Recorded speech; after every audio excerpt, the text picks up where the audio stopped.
माननीय संतोष सिंह जी।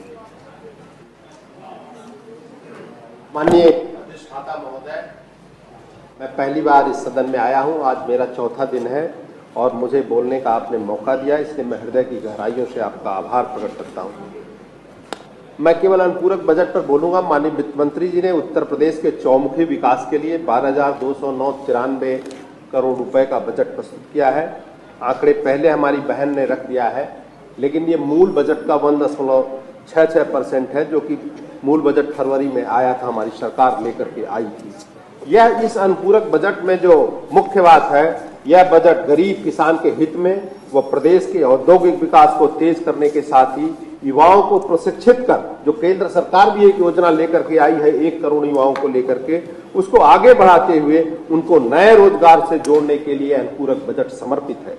इस अनुपूरक बजट में जहां औद्योगिक विकास के लिए 7,566 करोड़ रुपए दिए गए हैं, उसमें भी सर्वाधिक 5,664 करोड़ रुपए गंगा एक्सप्रेस वे के लिए दिए गए हैं, जो मेरठ से लेकर के प्रयागराज तक बनेगा। और सरकार ने संकल्प व्यक्त किया है कि महाकुंभ के पहले हम गंगा एक्सप्रेसवे को पूरा करने का काम करेंगे। इससे औद्योगिक विकास तो बढ़ेगा ही उत्तर प्रदेश का, वहीं पर्यटन विकास के साथ लोगों के और आने जाने में भी समय की भारी बचत होगी, और जो समय की बचत होगी वो प्रदेश को बढ़ाने में 1 ट्रिलियन की व्यवस्था बनाने में उसका उपयोग करेंगे।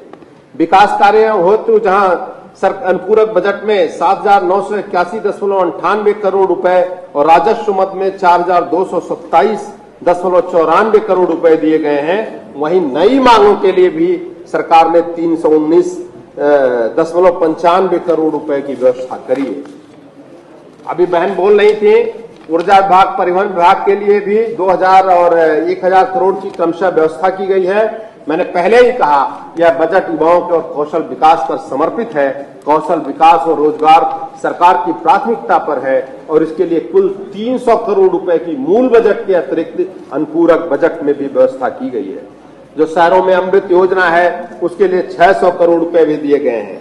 ग्रामीण क्षेत्रों का भी ध्यान रखा है अनुपूरक बजट में हमारी सरकार ने, और ग्रामीण स्टेडियम, स्वास्थ्य के लिए जो युवा है हमारे, स्वास्थ्य भी बनाए, खेलों पर भी और बढ़ोतरी हो। ओलंपिक चल ही रहा है हमारा, आज भी एक कांस्य पदक आया है ओलंपिक में, उसके लिए मैं सदन के माध्यम से बधाई देता हूं। उसके लिए 100 करोड़ रुपए की व्यवस्था की गई है। वहीं गरीब बच्चों की शिक्षा के लिए अटल आवासीय विद्यालयों के माध्यम से भी जो शिक्षा दी जा रही है, उनके जीवन स्तर को ऊंचा उठाया जा रहा है, उच्च स्तर की शिक्षा दी जा रही है, मतलब अच्छी शिक्षा दी जा रही है। उसके लिए 93.84 करोड़ रुपए की व्यवस्था की गई है। 50 करोड़ रुपए अयोध्या, काशी, मथुरा में पर्यटक सुविधाओं के लिए भी दिए गए हैं। ध्यान रहे, उत्तर प्रदेश में पिछले वर्ष 48 करोड़ पर्यटकों ने आना किया, चाहे प्रदेश के पर्यटक रहे, चाहे देश के, चाहे विदेश के रहे। 48 करोड़ पर्यटक पिछले वर्ष में उत्तर प्रदेश के विभिन्न पर्यटक स्थलों पर गए। यह अपने आप में एक नए रिकॉर्ड होने के साथ स्थानीय निवासियों की अर्थव्यवस्था को मजबूत करने वाला है। इससे जहां नए रोजगार का सृजन हुआ है, वहीं एक दूसरे की संस्कृत भाषा को समझ देश की एकता को बढ़ाने का भी कार्य हुआ है। अभी शिक्षा पर माननीय सदस्य बोल रहे थे, शिक्षा के लिए भी इस अनुपूरक बजट में व्यवस्था की गई है। 284 जीआईसी स्कूलों में लैब के लिए 28.40 करोड़ रुपए और 1,040 राजकीय इंटर कॉलेजों के आईसीटी लैब हेतु 66.82 करोड़ रुपए का प्राविधान अनुपूरक बजट में किया गया है। जहां 2016-17 में 3,46,935 करोड़ रुपए का बजट तत्कालीन सरकार ने प्रस्तुत किया था, वहीं योगी आदित्यनाथ जी की सरकार ने 2 वर्ष के कोरोना के भीषण संकट के बावजूद भी अर्थव्यवस्था एवं लोक कल्याण की गति को तेज करते हुए उत्तर प्रदेश में वर्तमान का बजट 7,48,203 करोड़ रुपए तक पहुंचाने का काम किया है। 2000 जो लगभग 2016-17 से दुगुने से भी ज्यादा है।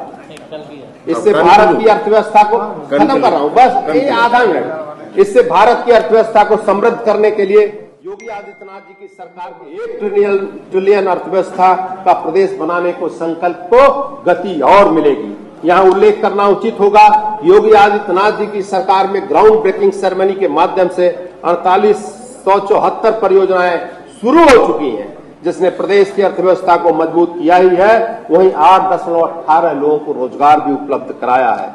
माननीय वित्त मंत्री जी द्वारा प्रस्तुत किए गए इस अनुपूरक बजट का मैं समर्थन करते हुए मैं उत्तर प्रदेश के उज्जवल भविष्य की कामना करता हूं। धन्यवाद।